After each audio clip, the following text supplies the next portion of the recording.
Suskaria. Nah, UIN Suskaria ini terdiri dari beberapa fakultas. Apa aja tuh Kak?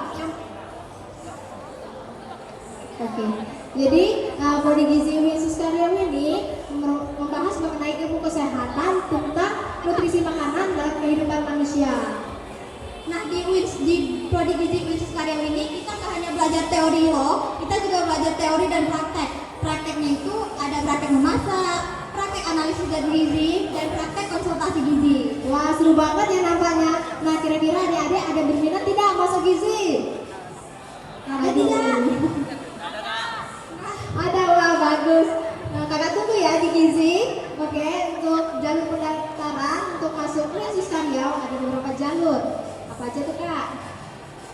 Ada 2 jalur, jalur nasional dan jalur mandiri. Untuk jalur nasional terdiri dari SNBP atau seleksi nasional berdasarkan prestasi. Yang kedua ada SPAN PTKIN atau seleksi prestasi akademik nasional perguruan tinggi keagamaan Islam negeri. Yang ketiga ada SNBT atau seleksi nasional berdasarkan tes. Yang keempat ada UMPTKIN atau ujian masuk perguruan tinggi keagamaan Islam negeri. Dan yang terakhir SMMPTNWB atau seleksi mandiri masuk perguruan tinggi negeri wilayah barat. Dan untuk jalur mandirinya apa aja tuh Kak? Jalur mandiri dan undangan mandiri. Oke, kira-kira adik-adik ada yang ingin ditanyakan tidak? Oke, sekian bicara dari kami. Untuk menutupnya kakak kasih jargon dulu ya. Kalau kakak bilang gizi UIN Suskaria, jawabnya salam insani bergizi. Kakak ulang ya. Gizi UIN Suskaria, jawab salam insani bergizi. Sekali lagi. Gizi UIN Suskaria, salam insani bergizi. terima kasih. Nah, kakak tutup ya. Wabillahi taufiq wal hidayah. Wassalamualaikum warahmatullahi wabarakatuh. Baiklah, hari ini kesempatan 10 menit dari kami ingin berbagi mengenai kesehatan karena kita di Prodi Gizi UIN Sultan Syarif Qasim Riau. Untuk kesehatan, teman-teman di sini tadi ada yang sarapan pagi nggak? Belum sarapan pagi? Sambil dibaca ya. Jadi ada 10 pesan gizi seimbang. Pesan gizi seimbang itu kita usahakan makan beraneka ragam pangan. Teman-teman bisa sambil lihat di sini 10 pesan gizi seimbang. Batasi konsumsi makanan yang manis, asin, berlemak. Makanan yang manis, asin, berlemak enak-enak memang ya. Kalau nggak ada lemaknya nggak ada rasa, kalau nggak asin juga enggak, tapi manis juga enak. Tapi di sini pentingnya membatasi gula, garam, dan lemak karena beresiko pada kejadian penyakit tidak menular. Mau tahu di sini kalau minum minuman manis rata-rata berapa botol sehari? Ada yang 2, ada yang 3? Atau tiap makan minumnya manis terus? Udah manis nggak minum manis. Jadi kita dianjurkan membatasi konsumsi gula itu maksimal 50 gram. Jadi kalau udah teman-teman minum 2 botol, 3 botol minuman manis sudah lebih dari 50 gram. Untuk makanan yang digoreng maksimal 5. Karena 50 gram. Jadi 5 jenis. Jadi kalau udah makan gorengan pagi 5, siangnya nggak boleh lagi makan yang digoreng. Karena cuma boleh 5 penukar. Kalau gula cuma boleh 4 sendok makan. Itu artinya kalau teman-teman udah minum minuman yang berbotol manis 2 porsi itu sudah setara dengan 40 gram. Jadi jangan ditambah-tambahin gula lagi karena kan udah manis. Terus kemudian kalau makanan yang asin itu maksimal 1 sendok teh. Artinya makanan yang asin bukan hanya ada di makanan yang mengandung garam, tapi biasanya makanan-makanan yang mengandung pengawet seperti natrium, yang kalau teman-teman beli makanan ringan itu juga banyak mengandung garam, asinan, kemudian makanan yang kaleng-kaleng, jadi itu dibatasi. Jadi ingat batasi apa tadi? Gula, garam, apa lagi? Lemak, iya atau minyak. Gula, garam, lemak. Kayaknya gampang tapi sulit untuk dilakukan. Pesan berikutnya apalagi? Tadi sarapan pagi yang belum, karena kalau kita menunda sarapan pagi, biasanya kita cenderung makan lebih banyak, benar nggak? Kalau nggak sarapan nanti siang makan lebih banyak. Akibatnya kerja jantung akan semakin berat, jadi kasihan jantungnya nggak? Kasihan. Jadi biasakan sarapan pagi, nggak konsentrasi di kelas. Kalau di kelas pagi-pagi nggak sarapan, gimana? Ngantuk nggak? Ngantuk. Ya itu karena kurang konsentrasi. Di sini siapa yang minum kalau udah haus? Semuanya minum kalau udah haus. Berarti sudah dehidrasi. Jadi kalau kan ada dehidrasi itu adalah haus, baru kita minum. Makanya cukup air putih. Itu tanda-tanda dehidrasi tuh udah letih, haus, itu sudah dehidrasi. Cegahlah dehidrasi dengan minum teratur. Kemudian teman-teman boleh sambil dibuka, ada konsumsi buah dan sayur. Nih 10 pedoman gizi seimbang, konsumsi buah dan sayurnya teratur. Konsumsi buah dan sayur berapa kali sehari? Adik-adik yang di sini berapa kali makan buah? Sekali seminggu? Atau sekali sebulan? Enggak, tiap hari ya? Tiap hari. Kalau sayur? Tiap hari juga. Tapi makan sayurnya 1 sendok makan nggak di piringnya? 1 piring? 1 mangkok sendiri? 1 mangkok 10 orang. Jadi kalau itu masih kurang porsinya deh. Porsi sayur yang tepat itu adalah 1 gelas tanpa air untuk kita sendiri. 1 mangkok tanpa kuah itu adalah untuk kita sendiri sekali makan. Porsinya 3 kali makan. Jadi kalau kita makannya baru 1 sendok makan itu belum makan sayur. Makanya ada penelitian kalau di orang Indonesia itu 99% kurang konsumsi buah dan sayur. Di sini ada berapa orang kita? Anggap Oke. kita ada 100 Baik, Bu orang. dosen, ada Dr. Jofriman juga yang mendampingi ya, Bu. Oke.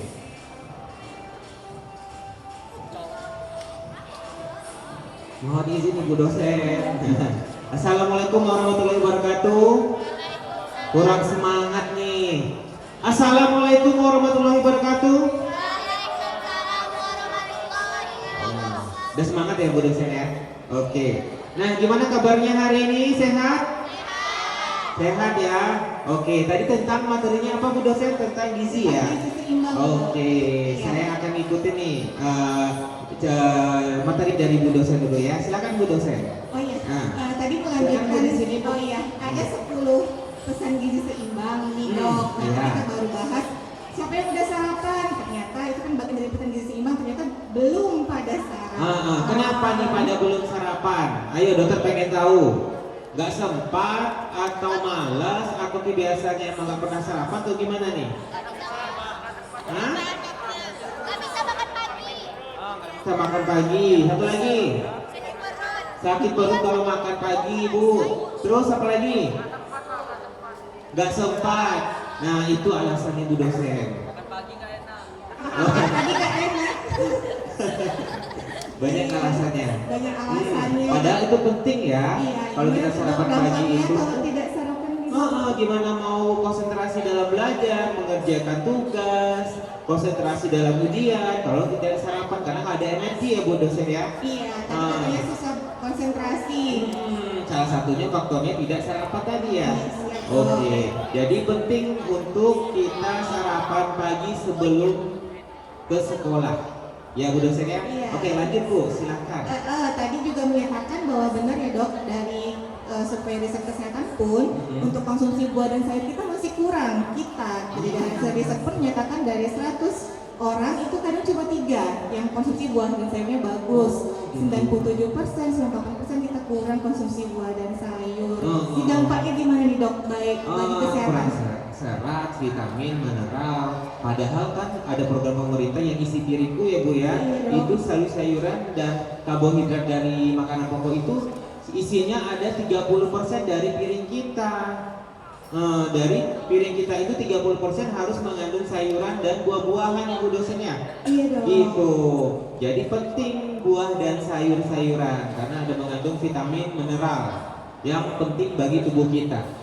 Gitu Bu. Iya. Ayo Bu, Iya. silakan Bu. Jadi isi piringku itu sepertiganya makanan pokok. Kalau teman-teman tahu piring ada lingkaran, sepertiganya makanan pokok, sepertiganya itu adalah sayur. Diselingi sepertiga itu adalah dibagi 2 buah dan buah dan lauk-lauk ya. Tapi kebiasaan kita mungkin cukup kadang makan nasi sama lauk, pecel lele. Nasi sama tempe saja. Iya, jadi kadang-kadang kurang seret ya. Bahkan nasi sama kecap saja.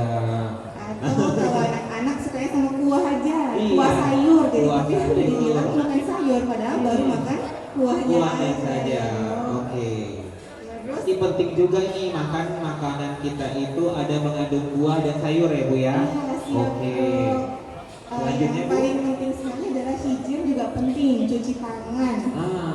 tangan itu penting, berperan penting bagi tubuh ya Bu ya. Iya.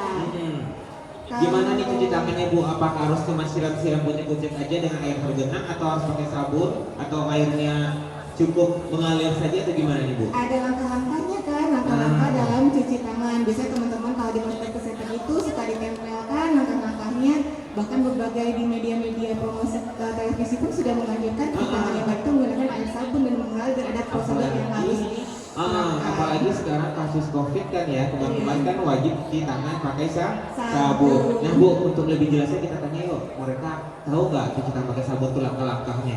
boleh Boleh ya, oke. Siapa yang berani ke depan kemarin SMK beberapa hari lalu ada yang berani ke depan, ada yang pakai lagu Bu, step-step dalam mencuci tangan pakai sabun. Ada yang berani kan? Nanti dokter kasih hadiah. Yang berani ke depan, ayo. Ada yang berani? Langkah-langkahnya seperti apa? Ada 6 langkah, sekarang ada 7 tambahannya. Ada yang berani nggak? Ayo. Siapa yang berani nanti dapat?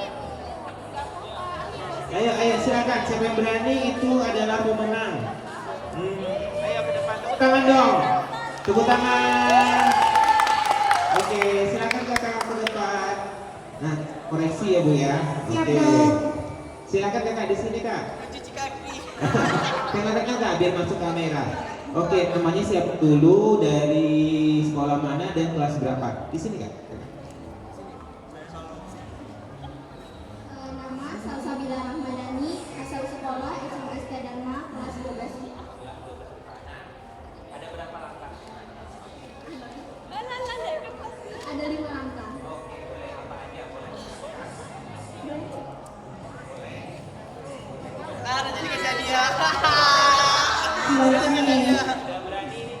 Iya.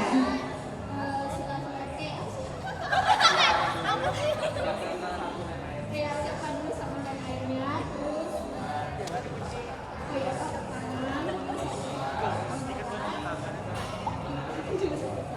tangan, yang cuci tangan,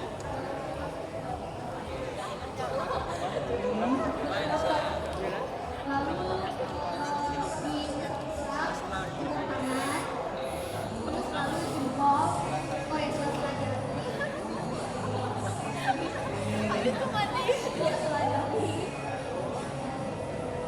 Iya.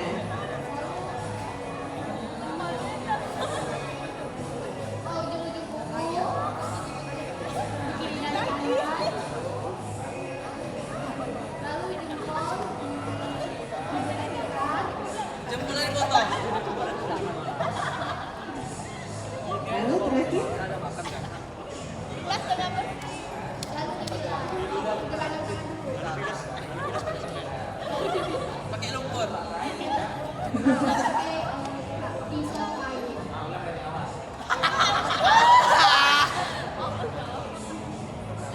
Sedap. Pertama siapkan air dulu, lalu dikasih sabun, terus di tangan diusap-usap, sahabat tangan, lalu lurus tangan, kiri dan kanan, lalu ujung kuku, diusap-usap kanan dan kiri, lalu jempol diputar-putar, kiri dan kanan, lalu sela-sela jari. Pergelangan.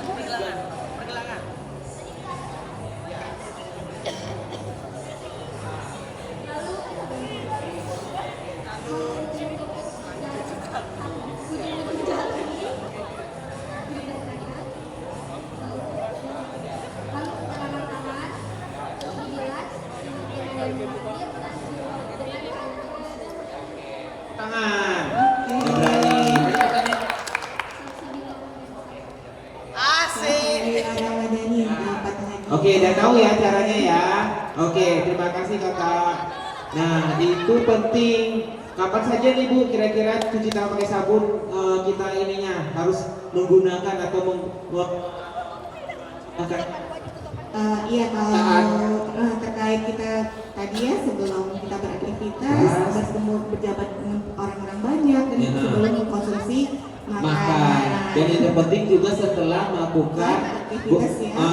di kamar mandi atau BAB atau BAK itu wajib untuk cuci tangan. Gitu. Oke, Bu. Terakhir, walaupun sudah cuci tangan, kita penting membaca label. Siapa di sini yang kalau makan lihat harga sebelum membeli? Lihat harga pasti ya.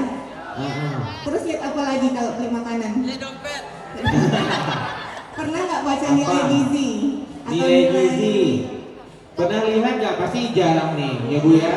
Nah itu penting ya Bu dosennya. Iya, siap dong. Ah. Jadi penting sekali teman-teman memperhatikan selain tanggal kadaluarsa, kemudian Kadaluarsa ya, satu, kadaluarsa, kemudian kapan dibuatnya, sumbernya, apakah memiliki izin Ada edar, BPOM-nya. ya aman untuk dikonsumsi, bahan-bahannya, Oke. ya oke untuk kejaminannya juga, dan juga untuk memperhatikan nilai kalorinya. Yang sering kali salah baca itu adalah satu bungkus itu rata-rata untuk 5 kali makan, serving size-nya, tapi dimakan sendiri. Jadi seolah-olah kalorinya kecil, misalnya ini 100 kalori, tapi itu sebenarnya untuk 4 orang. Oh, Tapi kalau kita makan sendiri jadi berapa? berapa ayo? Matematikanya. Misalnya di kemasan itu nilai gizinya 100 kalori, tapi itu untuk 1 kali makan untuk 4 orang, tapi dihabisin sendiri. Berarti udah makan berapa? 4 kali 100, berarti sudah 400 kalori. Jadi perhatikan jumlah serving size. Jadi jumlah kalorinya diperhatikan ya setiap membeli produk ya. Iya. Oke. Terus apa lagi nih Bu? Kemudian kalau untuk selain itu di sini banyak remaja putri. Remaja putri rentan ya dok, anemia ya dok. Oh iya, program pemerintah juga lagi giat-giatnya tuh dengan Iya. mencegah anemia. Oke, karena remaja putri ada halangan atau head ya Bu ya. Iya, siklus menstruasi, terus pola makan yang kurang konsumsi protein hewani dok. Betul. Kalau untuk sumber-sumber protein hewani, selain dari teman-teman konsumsi makanan dari hewani, itu apa aja biasanya? Setiap kali makan ayam, Apalagi ikan, oke betul. nanti bisa ya, nanti kita kombinasikan juga dengan telur dan lain-lain. Kalau untuk konsumsi yang nabatinya tetap harus dikonsumsi juga. Teman-teman di sini dapat ini tablet tambah darah untuk remaja putrinya. Ada yang pernah makan tablet tambah darah nggak di sekolah? Berapa kali? Udah minum berapa kali? Ayo. Baru 1 kali atau 2 kali? Ada yang tahu? Kakak udah pernah? Belum pernah? Nah, belum Bu, ternyata belum sampai. Jadi itu adalah program pemerintah wajib bagi remaja putri minum obat tablet tambah darah di mana isinya ada zat besi dan asam folat. Zat besi adalah tujuannya untuk membawa zat-zat sari makanan ke dalam sel-sel tubuh. Dan asam folat bertujuan untuk membentuk meregenerasi sel-sel yang rusak ya Bu ya. Jadi minum obat tablet tambah darah itu 1 kali 1 minggu selama 52 minggu atau 1 tahun. Nah, bagi bapak-bapak dan ibu-ibu khususnya di guru-guru, tolong diperhatikan untuk murid siswinya. Jadi program pemerintah dan Kementerian Kesehatan harus remaja putri meminum obat tablet tambah darah 1 kali 1 minggu selama 1 tahun untuk mencegah anemia dan stunting.